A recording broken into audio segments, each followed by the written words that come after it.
Hello and welcome to the Cyberden, your weekly dose of tech and games. I, Jake the Voice, will be chatting with none other than Aubrey Hodges, best known as the composer for the console ports of the Doom and Quake series. Thanks for coming, mate. Happy to be here, man. Now, Aubrey, please tell everyone listening what inspired you to enter the world of music. Well, I don't know, maybe I just got fascinated when I was kind of young with all of my cousins and everything. I come from kind of a musical family, and they were always playing guitar and singing and playing piano, and it really appealed to me, just the social aspect of that, singing together as a family and that sort of thing. And then, I jumped into traditional songs and folk songs as I was learning the guitar. But, everybody eventually discovers rock, and girls. So around that time, I started playing electric guitar and doing all the popular songs of the day back then. And it really appealed to me. And then synthesizers came along. And oh, my God, when that happened, I was hooked completely and couldn't get on all the synthesizers fast enough, And so in my career, I started pretty early, right out of high school, and I've never looked back. It's just a fascinating thing, and it's tricky now. The world of music has changed, and making a living as a composer is a little different these days. And now that online music and digital music is there and streaming services are there, you just have to change sort of your perspective on how you relate musically to people and how you release content too. Do you have any favorite bands or composers out there? My musical tastes are so varied that it almost seems like I maybe have some split personalities going on in here. Everything from show tunes to metalcore, EDM, DJs, pop, rock, hip hop, rap, country. I mean, I can't get enough of all of it if it's well done. If I feel like it's just sort of produced in a factory style, where it's clearly just so formula driven and has so many of the cliche idioms of its genre, it's hard for me to stomach that kind of stuff. And I won't list any particular artists. I'm not going to do that. But there's some groups out there and some individuals out there that basically are just concocted in a studio and aren't really the real thing. And I can't really abide that kind of stuff. For me, the cool thing about music, the best thing is the communication aspect of it, right? So I can appreciate anybody at any level of proficiency in music if I feel like what they're doing is true to who they are and who they are musically. So if I'd rather personally listen to some little 5-year-old singing This Little Light of Mine off key at the top of her lungs than listening to half the crap on the radio. Hopefully that wasn't too circular of an argument, but or an answer, but it's just kind of how I feel. So what about video games? Are you a gamer? And if so, what are some of your earliest and fondest memories of playing video games? I really am a gamer, and that's kind of been the thing all along. The interesting note about how I got into the industry, I guess, in relating to that, is that when I was on tour in the early part of my career, I was touring the world with different groups, and really the lifestyle wasn't for me. But one of the fun things we did was we played. We had a little computer on the bus. It was, this is back in monochrome graphics days. Okay, so this is some old stuff. But one of the first games we had was by Sierra Online, and it was called Heroes Quest. They had to change the name later to Quest for Glory for some legal reasons or whatever. But that game was the first real experience in computer gaming for me. And oh my God, I would do a show and I'd run back to the bus. All I wanted to do is play the game. It was just so fun. It hooked me right in. It was a nice escape. And my God, today games are so ridiculous. I don't know how people might need some therapy to get out of them. They're so, addictive and fun. But that really pulled me into gaming. And then ironically, I'd quit touring, had gotten married, and was looking for more sort of steady work. And one of the things I was doing was working in California at a sort of a large scale, studio equipment manufacturer, and I was helping install and design and things like that. And one of our contracts was with a company, Sierra Online.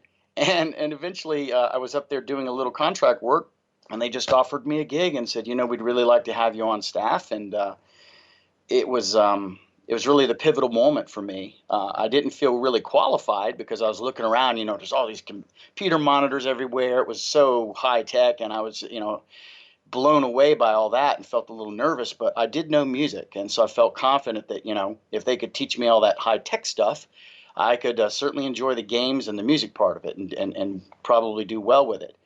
Sure enough, I'd been only there maybe 5 or 6 months when one of the composers, a dear friend of mine, left, Ken Allen. And when he did leave, it left a void because there was still a project to be done. So they came to me and said, "Can you do 129 songs in 45 days?" And I just nodded my head and agreed, and my heart was pounding through my chest. And I was wondering, really, could I do 129 songs in 45 days? But I did it. I practically lived there. Mountain Dew was my friend, and I lived in a sleeping bag under my desk. But hey, those were early days in the industry, you know. So, my start in games was kind of revolved a little bit around the fact that I loved games, and I just happened to be a musician and a composer, and there was a need for that. So, I mean, I think the takeaway for any future composers listening or whatever is be prepared, because you never know when that opportunity might happen for you, and you got to be ready when it does. So, what direction did you want to take the Sierra Online games soundtracks in? What were you trying to achieve with the music there? Well, at Sierra, the interesting thing was that I loved what they were already doing. I thought it was really cool. I thought the existing soundtracks were really well done. And at this time, it was sort of a MIDI-driven world, which is sort of the old method of doing music back in the day, where you basically just sent commands to this little sound card that the user would have to buy. And depending on the complexity or the fanciness of that sound card, they would get a different sound experience, which was interesting and tricky because you had to make sure the music that you wrote worked on each of those. And Sierra picked about, I don't know, 8 or 9 different ones that it directly supported. And you had to make sure your music sort of worked on all of those levels. So one of the things that I had to be mindful of was to make sure that when the music was broken down very small into its base form, where it was basically a melody and maybe a little bit of rhythm, that it still worked and it was still very cool. So given that parameter, I had to figure out how to kind of bring some neat stylization to the work that I did and still make sure that when it was broken down into its little tiny smallest part, which was literally a single beep on the PC speaker, that the tune would still hold up. That was the hardest part of the equation. And then still trying to give it some sort of a style. As the technology progressed and became, more capable, we were able to branch out and do some really amazing things. But back in the infancy of the video game business, the limitations were very severe. In a way, it sort of helped shape me as a composer because it made me very critically think about the way that I approached writing music, to make sure that even if it was nothing but a little melody and a kind of a hint of a beat, that it still worked. It still gave the emotion that the game needed at any one given time. Now, like I said, as the technology kind of progressed and became a lot cooler, I was able to just not think so much about the constraints per se and think more about style. And so each game that I looked at, I would try and sort of come up with a little bit of a unique blend or unique combination of styles to make it a really unique experience for the player. Quest for Glory, interestingly enough, I ended up redoing the soundtracks to the very games that got me involved in the first place. I ended up doing Quest for Glory 1 for VGA, and then Quest for Glory 3 and 4. 3, I did all the alternate arrangements, and 4, I did everything. And that's been one of the soundtracks that, here we are almost 30 years later, and I still get quite a few people, loving that, sending me notes about that soundtrack. And I re-released it a few years ago with real instruments instead of MIDI and all of that, and that was kind of cool. But that was an interesting blend of sort of traditional Slavic music, orchestral sort of score, like movie score styled music, and rock, all three together. And I think it was kind of fun to try and push the video game industry into new territory as best I felt like I could, and exert as much influence as I could at that time. It's interesting too because it's one of the that sort of mode of thinking is one of the reasons that the work on Doom was so unique and so different, because I'm not very fearful of trying new things. I mean, the disadvantage is if I do something and the public doesn't like it, well, they're going to let me know, and that's not fun, when people don't like something you've done. But like I said earlier when I was talking about what I feel like makes real music is when it's really coming from you, and it's not just an exercise in looking at statistically what you think the audience wants. It has to do with what you feel like it needs to be true music. And so I think a big part of why I've been successful in this business is that I'm not afraid to just throw it out there and sort of do what I believe feels right to me, even if I think it may not be what people expect. So it's a little scary, but I think it's the best way to approach any of it. If you want to be happy with your catalog, 30 years later when you look back at all the work you've done. Let's check out some music from the days of Sierra Online.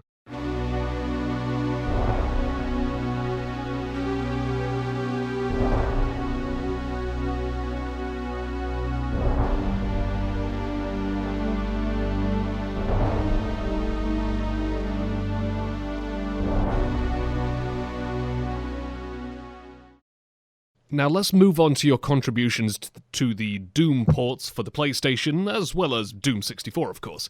The original Doom soundtrack by Bobby Prince, that kind of emulated heavy metal with a few ambient tracks here and there. So why did you decide to make the soundtracks for these games purely ambient?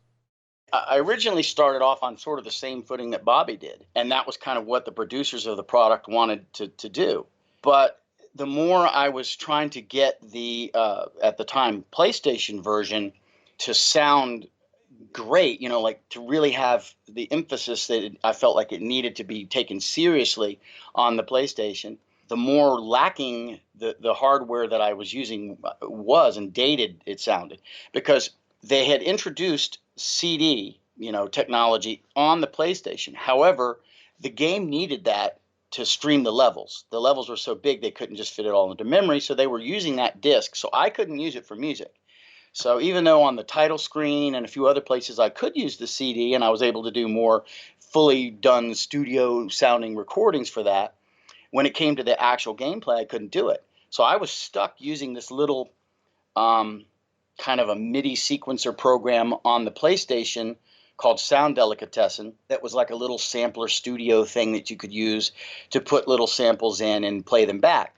And when I was trying to make the rock samples, like the bass guitar and the little electric guitar and all that, while doing that, I started experimenting with the thought of trying to use the same instrument in different ways because the RAM was so limited.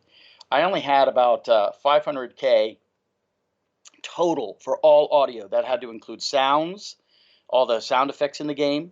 It had to include the little samples that made up the music. And it also had to include the MIDI file that triggered those samples, and the driver, the little audio technology that made all that work on the PlayStation.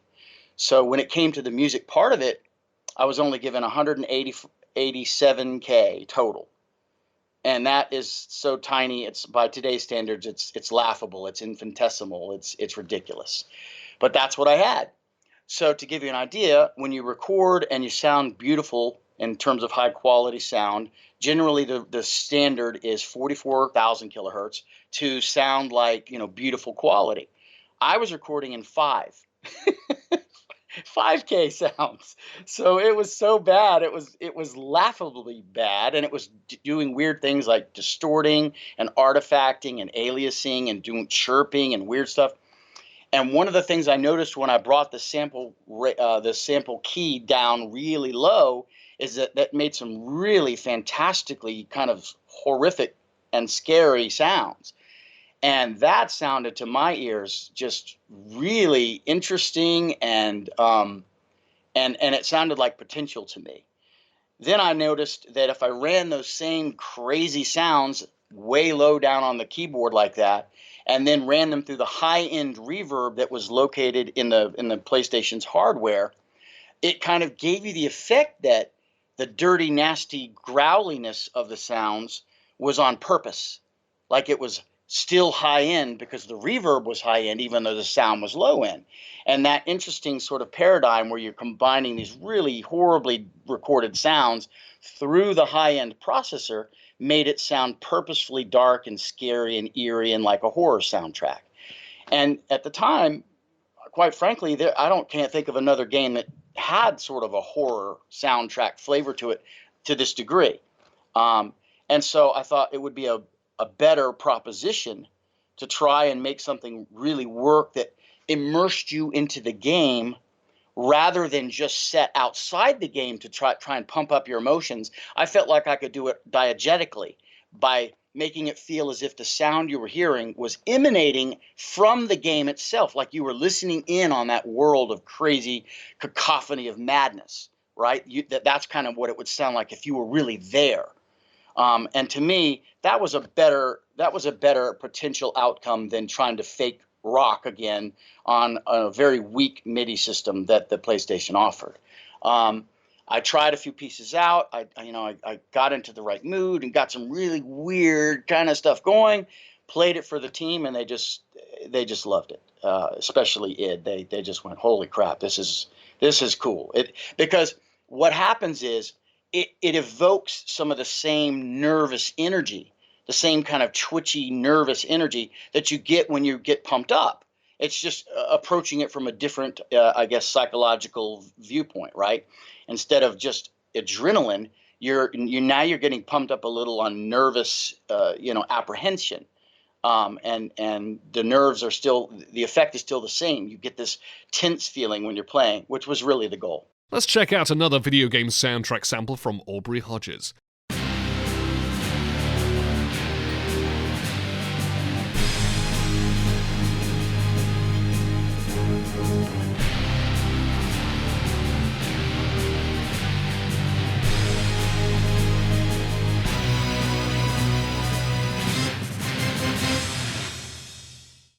So how did you manage to capture some of the eerie monster-like growls and groans for both some of the songs and the enemy sound effects? My voice, and the story there was like, we went out to lunch one day, me and the audio crew, and we were visiting Taco Bell, not my exact favorite place in the world, but it's not bad. And at the time they had some giant, promotion where they gave you these big collector's cup, and these cups were so big, I was stunned by it. I've never seen it. It looked almost more like a bowl at the mouth. It was so big and tall. I don't know how many ounces. It might have been 40 ounces or something like that. And towards the, middle of the meal, it was getting emptier. And as I'd reach up to drink, it almost echoed in that cup. And I thought to myself, oh my God, I bet you could pull some weird sounds with this cup. And so I emptied it, and when we got back to the studio, I went in there right away and just started, messing around with the cup in the mic and making all these crazy growls and stuff. And it's amazing what you can make happen with an empty cup. And then once I got them in there and sort of slice and dice them and then ran them through some effects and stuff, it was a kid in a candy store. It was fantastic. That's kind of how they came to be. So where did you draw inspiration from some of your songs then? Especially that one song where you've got samples of like distorted screams of babies in the background. Please tell us more. Oh yeah, Lamentations, yeah. Well, I don't know if this is a term ever used before, but when it comes to like creating and composing, I sort of consider myself like a method composer, kind of how method actors work. They get into everything and they try and really believe they are the character. The danger, of course, is when you're method acting or method composing, TM, patent pending, it can really draw you into the sort of psyche of whatever you're working with. I mean, you can have problems getting too immersed in it. Well, one of the things I would do is try and think of the saddest and most horrific kind of thoughts I could think about. All you really have to do is check the news for a bit, and then all of a sudden you start getting into the mode of the dark, deep kind of introspective mode you even need to be in to do it in the first place. And then you start thinking about all of these things that bother you. And I thought, well, what's if I was in this situation and I was running around on some base outpost and fighting these monsters from hell, what is the worst thing that could happen? What's the most egregious thing I could think of. And I thought, well, torture of women and children and babies and things, because the innocence level and the susceptibility to violence and the inability to protect themselves, the utter defenselessness of children is probably, a real hot button for most people. And I think that and puppies, right? It's going to play on your emotions. And if you feel that that's threatened, it's going to rise up every hackle in you, and you're going to want to go defend, these innocents. And so that's kind of where it came from. And I didn't want to directly imply it. I just wanted to hint at it because I wanted it to feel like maybe this could be happening somewhere, you don't know where, but somehow this is happening and you're going to stop it. You're going to put an end to it. So that's kind of how it, that particular song came to be. In other cases, maybe it's not so dramatic. And in one case, I took a break and went outside at Midway and was sitting in the parking lot drinking a Mountain Dew. I like Mountain Dew, by the way. I'm not backed by them, so there's no commercial here. Just, it's good.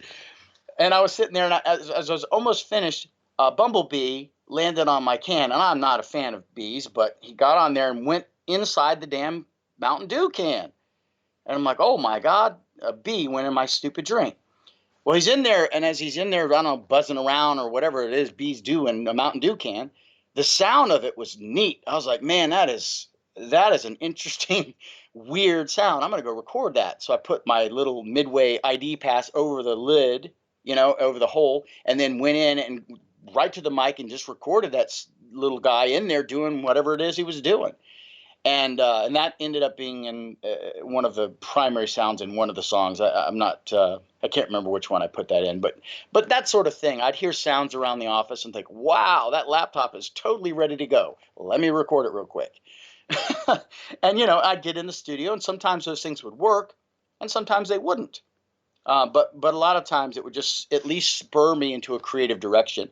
And then once I actually had, created the sound and then started on the path to getting the right kind of piece composed with it, I would just let myself go back into the, method composing thing and get depressed and get all, angry and whatever it took to make the sounds come alive in there. And then after, a few days, a piece would come alive. Let's check out a sample from one of Aubrey Hodges' songs from Doom.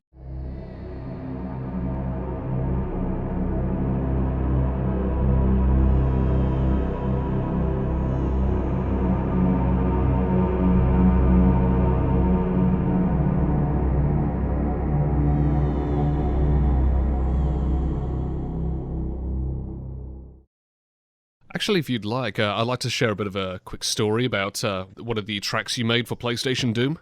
Oh, sure. I remember when I was about maybe 7 or 8 years old, my dad had PlayStation, put on PlayStation Doom, started playing it, and one of the tracks featured these kind of growls and groans that kind of echoed constantly throughout the song, like... Right. So I remember my dad trying to pause for a moment. He just stopped playing for a moment, letting the music play, and he'd keep his ear out and go, "Hey, kind of sounds like he's saying his name. Hey, listen. It sounds like you're saying your name there." And he's pointing to some of us in the room, trying to freak us out, saying, "It sounds like you're saying your name, Haley. Hey, Jake, do you think he's saying your name here?" Yeah. Yeah, I mean, I will neither confirm nor deny that there are certain phrases in the game, but mostly I would think people would be correct in assuming that might be something I would do. And I often, kind of approach that because I think as, we all identify with our scariest nightmares of these kinds of monsters and evils that sort of sit in a different dimension. And so I thought to myself, okay, well, the concept of the game here is that these evils, these cacodemons and all these things that you're facing, right? They're kind of coming up from another dimension, another of the universe, of hell itself, right? So, of course, they communicate, but they don't communicate the way we do. And I wanted to make sure that it felt like these echoes of communication happening from another dimension, really, which is, why I did it, not to confuse people or trick people into trying to figure out what I'm saying. But they're saying stuff in general that maybe things from that dimension would say. That's about all I can really comment on it. But yeah, you're right. There's lots of that stuff in there. Let's check out something from the Doom soundtrack.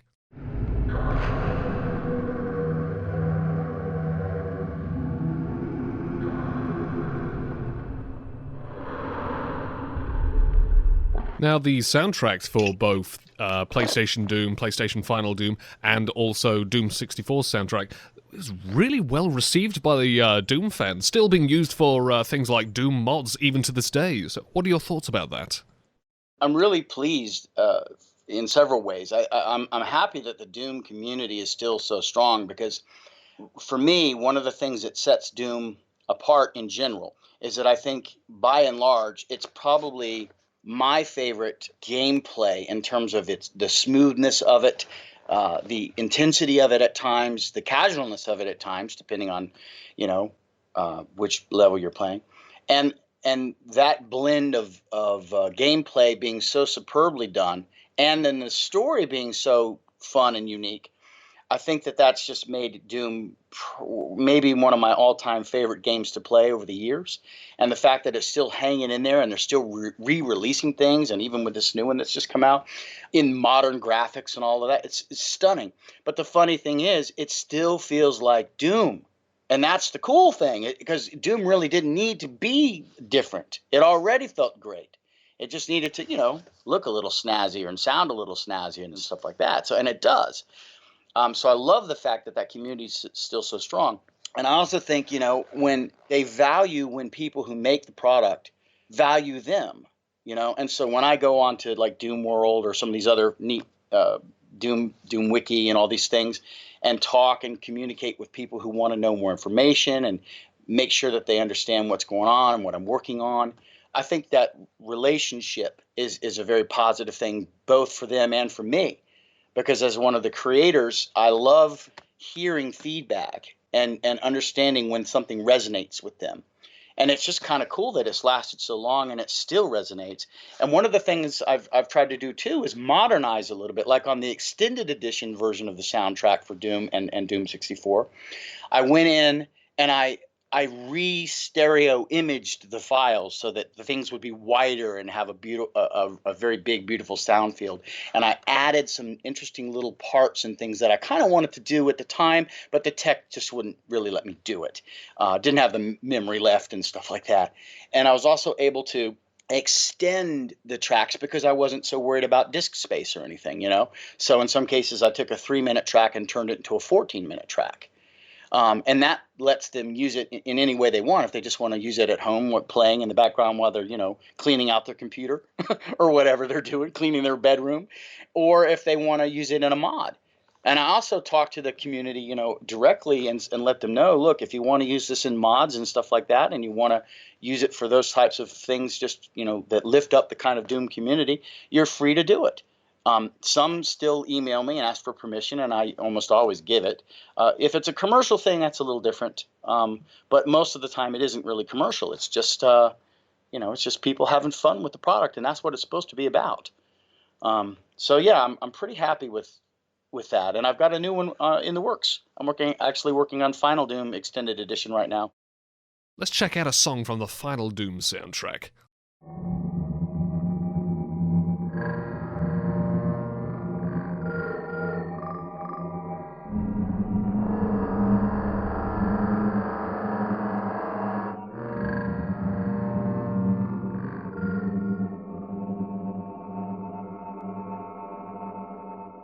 Was there anything that you tried to do differently with the Quake and Quake 2 soundtracks on the N64 compared to the Doom titles? Yeah. So after I did the Doom stuff, Trent Reznor did the Quake release and kind of took cues from where I had done in the dark ambient direction, kind of combined with this sort of, I don't know what you would call it, industrial sort of art of noise approach. And it worked pretty good. And so I wanted to make, and it took it into kind of a more of a synth-driven, high-tech kind of sci-fi feel rather than just hellish, right? And so I like the idea of kind of still coming at it from a dark ambient standpoint, but I wanted to make sure that it still had that kind of, high tech, sci-fi, synthetic, arpeggiated flavor that kind of reminded you a little bit more of where Quake had already gone with the Nine Inch Nails soundtrack and all that. Or I don't know if he did it that way. Maybe he just did it as Trent Reznor. I don't know. But I wanted it to have that kind of flavor that felt a little more synthetic and a little almost more musical than, say, Doom was. And it definitely didn't go off the rails as badly in terms of sounding like stuff from the pit of hell or anything. It was a little more sci-fi flavored than that. And that's why even if you sit side by side with the two, that's why they just have a different vibe. It's still the same emotional energy generally by and large, but it's just a different textural flavor to it. Let's check out a quick snippet of the Quake soundtracks.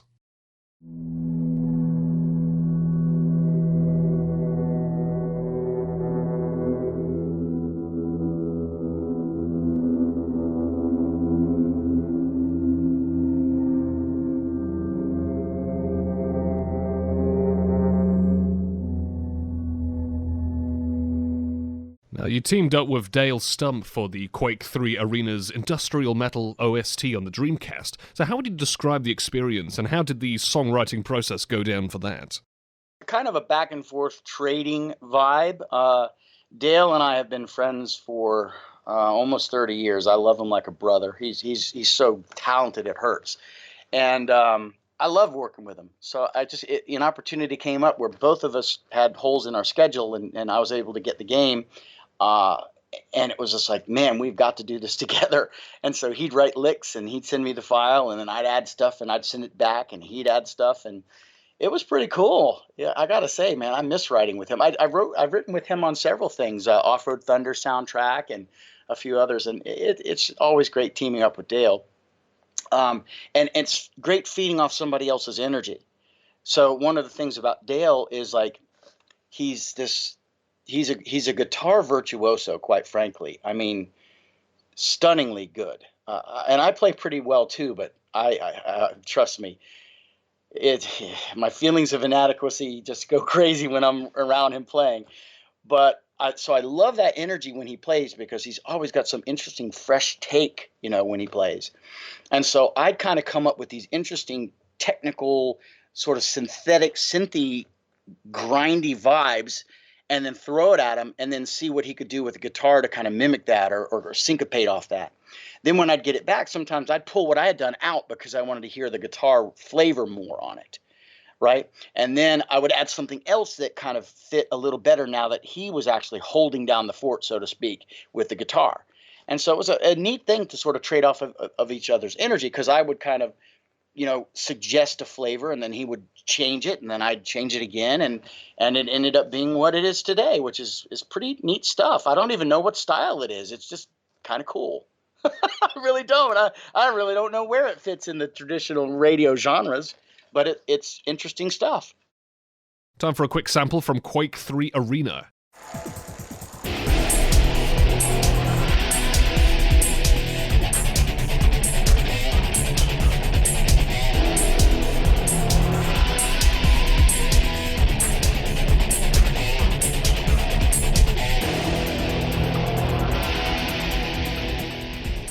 Why did you decide to head over to EA as audio director? At that time, Midway was struggling. It's almost like they had so much success with Mortal Kombat and a few other things that they started to feel impervious, right? They started to feel invincible. That's a dangerous, dangerous, dangerous mindset for any company. And one of the things that happens is they start thinking they can get away with anything. So even as a dev team, we would say, hey, we need more time with this. We need another 6 months. We need another year. This isn't good enough as it stands. And sometimes the powers that be would simply say, no, we want that out in this quarter or that quarter, and the stock this and the stock that. And you're just sort of like, okay, dude, but this is not very good. This is not going to be well received. But they're like, we don't care. We need the revenue for that quarter, and we need a game to come out, and we've got a meeting with the stockholders, and that's what's going to happen. And so a few games went out that were not well received, And the more you do that, the more you damage your reputation as a company with your fans, the people that actually pay your bills. And so if you looked at the year over year sales of certain games like Blitz and Mortal Kombats and things like that, the sales started to drop by sometimes as much as half. And when that happens for a few years in a row, you've got big problems because the consumer confidence in your brand and the Midway products was low. And that means they're not going to just, you can't count on them to just buy the next NFL Blitz or buy the next Mortal Kombat flavor or whatever you've got. And that's kind of what happened in Midway. I mean, there's more to it, of course. And if you talk to executives, they'll have maybe different spins on it or whatever. But, the bottom line is my prediction was right. Unfortunately, I tend to be pretty accurate when it comes to this sort of thing because I've been in the business so long, I can just see it coming. And I saw it coming, and I've got, a family, and I needed to make sure I could take care of them. And so right about that same time, I had gotten a call from EA, who had been recruiting me aggressively for a number of years, but I always told them, look, I'm happy where I'm at. But they called me and said, well, we've got an opening in Florida, and we still would like you to consider it. And given the situation at Midway, it looked like a pretty good deal. And also, I had a lot of football experience in terms of making games because I did the NFL Blitz titles. I did the Kurt Warner Football Arena Unleashed titles and all these games. So I was already kind of in the football mindset. And so switching over to Madden and then later NFL Street and NCAA and all that wasn't that big of a change for me in terms of the kind of product I was already working on. A little more serious. I mean, the NFL Blitz stuff is, whamma ding dong and all that crazy stuff that you do when you're playing those titles. But it was a nice fit. And I liked Florida. It was nice. So that's kind of how that happened. Now, when you were composing for the sport games like NFL, NASCAR, Madden, etc., what kind of direction did you take with the soundtracks? Was there a general theme, or did you want to stick to a very certain style with each release, or diversify a little bit? Well, every title needed its own sort of individual approach. But it's interesting kind of what goes on in the back of your mind when you're doing stuff. And I'll give you one interesting story that maybe people will be fascinated by. So when I went to EA, only about 30 days later, after arriving in Orlando, we found out that at the time, my 4-year-old daughter, Sarah, had cancer. And, that's not the kind of news that doesn't leave an impact. It permeates everything about you. It's hard to focus on anything when you hear that kind of stuff. Immediately, they did surgery, and we started the process that ended up taking about 2 years of, chemo and radiation and surgeries. And she survived and got through it. But when it first happened, I had literally, I think the day or 2 days before, been told, hey, Aubrey, we need you to write the new main theme for Madden. And that's a big ask, It's like, okay, I'll make it happen. And so in my mind, I was already trying to prep myself for this big bombastic sports theme. Then I find out my daughter's sick. And so it kind of crushes you, it almost makes you want to, crawl up and just tune the whole world out or shake your fist at God and curse him out or whatever. There's so much emotion that roils around in you. But ultimately, what you're kind of forced to do, and what the whole family was sort of forced to do one way or another, is either fold or fight, right? You've got to do one or the other. And I couldn't just fold. Everybody was depending on me. So I had to sort of change my mindset to one of self-preservation and fight, and be there and support my kid and make sure I'm there and make sure I've got that consistency there in her life. And so when I started writing, I threw all of my energy into thinking of if I were writing an anthem for this fight with my daughter and cancer, what would it sound like? And so really the Madden theme was written with that in mind, not really with football in mind. I mean, football is all fine and cool, and it's a great sport, but ultimately that song wasn't anything about football. Now, it worked perfectly because fight is fight, and football is all about that. The heart to get out there and do that sport is amazing.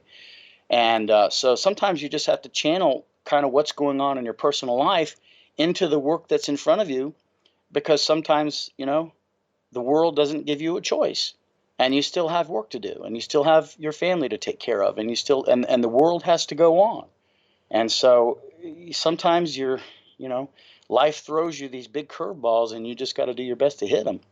And other stories are not nearly as dramatic, like when we did some of the other products, like the NASCAR theme and stuff. I just wanted to come at that a little more rock and a little less country, because it sort of had a stigma. The NASCAR products had a little bit of a stigma of kind of being that redneck thing and all that. And maybe it is, but there's no real problem with that. But I just wanted to modernize it and make it feel a little more slick and a little less country. So, every game that I did there, was quite a few games with them. I just tried to look at each game as its own thing in terms of what kind of fans played it, who bought the game, and what I thought would really make the game feel great when you played. And sometimes it was kind of cool. I got to work with the Executioners and Exhibit and all of that when we did NFL Street, and that was fun. Those are some nice people, by the way. I don't know if you guys if you like their music, but they're great people. And it was fun to do those products. Now it's time for a quick sample of some of the Madden music.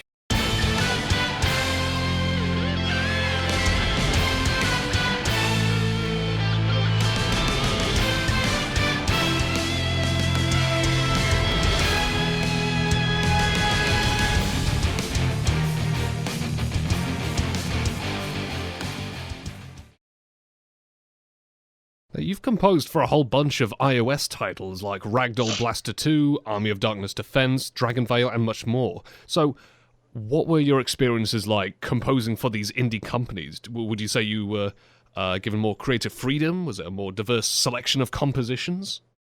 Yeah, I mean, it was interesting because at that point in my career, most of the time the companies, that hire me will trust where I'm coming from because I've had a lot of success and very little failure. And I think it goes back to even our earlier conversation about, am I a gamer?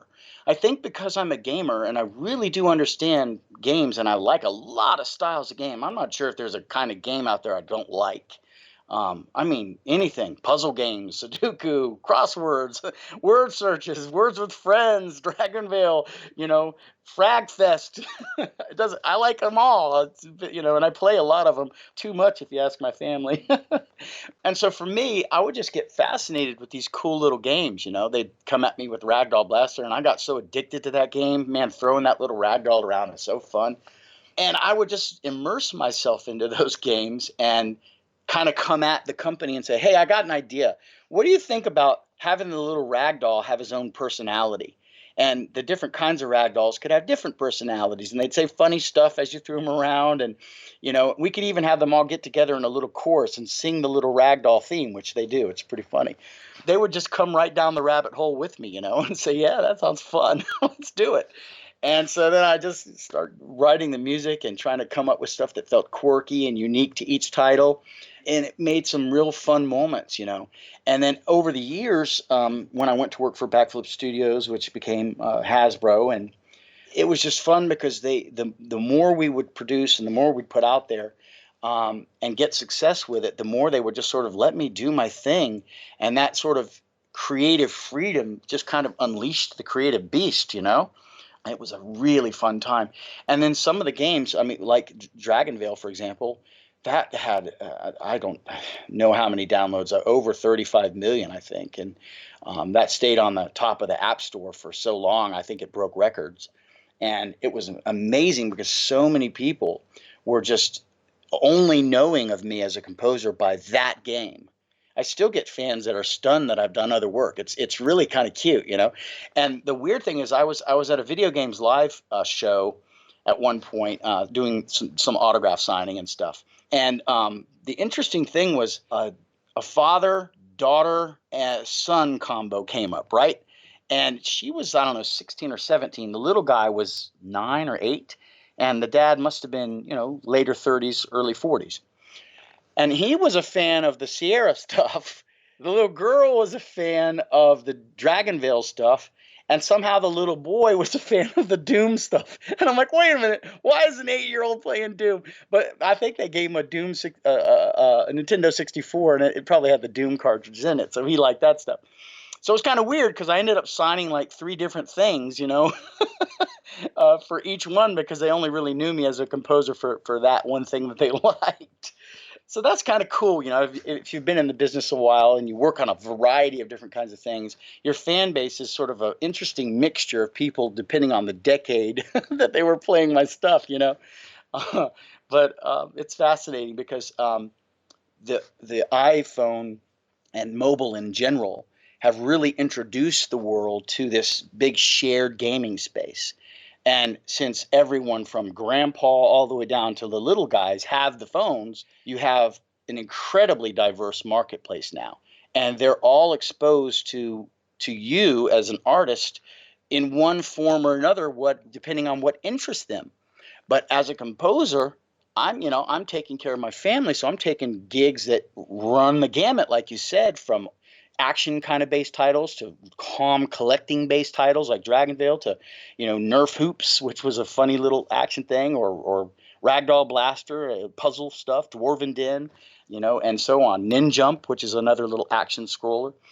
And so it's kind of interesting because it spreads me out as an artist to a wide range of fans. It's pretty surreal, kind of. So is there anything that you could tell us about your solo albums and perhaps some of your remix and remaster albums with your video game soundtracks?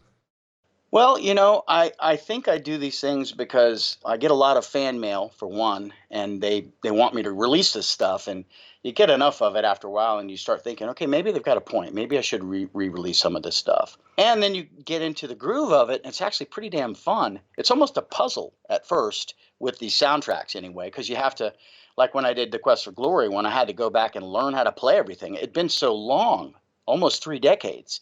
You go that long without playing a song, trust me, you're going to probably forget it. And in some cases, I went back and I'm like, I could not remember. I had to sit there and painstakingly figure out how to play my own material.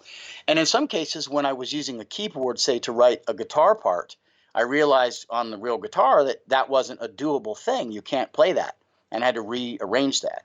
So that was kind of fun. It was sort of, from my perspective, just going back and dealing with kind of the puzzling aspect of recreating something that had been done so long ago. The new stuff, I think, just gives me kind of a freedom, like Journey into the Dark Places and Journey into the Sacred Places. And I'm working on a new one called Journey into the Cosmos. And they just give me these blank canvases where I don't really need to appeal to anybody's sense of expectation. I just write what I want. If I hear something or a sound that's interesting or has a uniqueness to it, I'll just use that and have fun with it and not worry if a producer's going to like it or the fans are going to like it. I don't even care. I'm just doing it for me and to express myself musically, and I'm glad people like it. That's cool too. When it comes to the soundtrack stuff, I try not to put pressure on myself. I can only go as fast as I can go, and I usually like to work on 1, maybe 2 projects at a time because I like to really commit, to the projects. Right now, one of the big ones, of course, is Final Doom, working on the new extended edition for that. I'll be done in probably about a month, and I'm excited, to release that. And it's fun to go back and try and get my mindset where it was then, try and think, okay, if I was back then, what was I wanting to do on this that I couldn't do? I like to approach it from that standpoint because I like to imagine, okay, if I had the resources, I think I would have done X, Y, or Z. And now I'm going to try and pull that off and see what that feels like. And hopefully fans really like that. Like, we talked earlier about the Doom community and the way that they respond, and hopefully they enjoy it. Same with the Sierra community and the Sierra fans, and and I'm going to do some more Sierra stuff. I promise. It's just that right now I'm only already spread out a little thin with, Final Doom and with Journey into the Cosmos and some professional work that I'm doing. So, I think for me, it's just a chance. These soundtracks are a chance for me to just kind of do what I want to do, not what someone's paying me to do.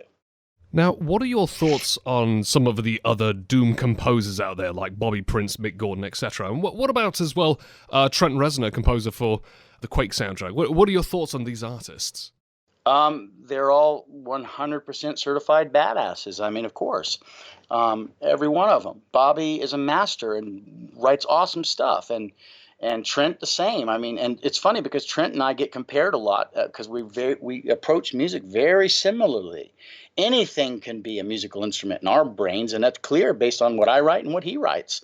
So I totally dig on him. And this guy Mick is fantastic. his approach to sort of blend kind of the frenetic excitement of a bombastic soundtrack with the kind of ambient and dark, horror aspect. It's clever and good and well done. So yeah, kudos to all of them. It really is it's just enjoyable to see that if the franchise is going to use somebody else and it's not going to be me, that it's somebody good and they did something I like, so that when I play, I'm enjoying myself. Do you have any dream projects that you'd love to compose for? Oh God, I don't know. It might be nice to do some stuff for MMOs, just because I love massive online games and play quite a bit of them. And I had a shot to do that with a couple of products. Well, I did work on the Warhammer MMO, but not as a composer, as a sound guy. But I was working on the 38 Studios MMO with Kurt Schilling and his company, 38 Studios, the Amalur stuff. And Project Copernicus, along with the whole studio, folded because they ran out of money and a lot of other drama that went on there. But the sad part of that was that really kind of was my dream project. I had written, I think it was around 27 hours of music, orchestral music, really lush stuff. And it was some of the best stuff I've ever written. And I had a team of a few other composers that worked with me. And we were all just really collaborating and having a blast doing everything. And it was the style of music, sort of the high fantasy kind of style, that I really enjoy working in. And then it all fell apart. And I've recently learned that I guess THQ Nordic purchased that IP and everything associated with that IP. So hopefully that music will live again. But going forward, I don't really know. I really don't know an answer to that question, because I feel like everything I get, every time a project comes in front of me, no matter how big or small, I just kind of throw myself into it, and sometimes it really surprises me. For example, I had this Nerf game that I had to do called Hoops. It's just a little paper toss type of thing, but you're throwing little Nerf basketballs and stuff. It was really fun. It might even still be on the App Store. I don't know. And then they wanted kind of, a hip hop vibe, a little bit of not rap, but really like, old school hip hop. And I'd never really done a lot in that style. But I thought, all right, yeah, let me give it a shot. And the more I got into it, the more I liked it. And the more I thought, man, this is kind of a fun style to write in. I totally get why people will devote their life to this style. So sometimes I get surprised, by getting an assignment and then start working on it. And it ends up being something I wasn't so sure of, and then fall totally in love with it, It was the same way when I did Freddie Farkas' Frontier Pharmacist, 30 years ago with Sierra, right? I wasn't really a big fan of country or Western or any of that, but when you have to write so much of it, eventually you kind of learn the charm of it, and you kind of get seduced by what is cool about that. I mean, think about it. Country and Western has millions upon millions of fans. I'd probably say maybe even billions of fans. I don't know the statistics. You could Google them, I bet. But I didn't really get the charm of it myself until I sort of got into it. But with that many people clamoring for something, there's got to be something kind of cool about it, because people are pretty picky. And so, I don't know, I just take projects like as they come and try and make each one mine. Time for a video game soundtrack sample from Aubrey.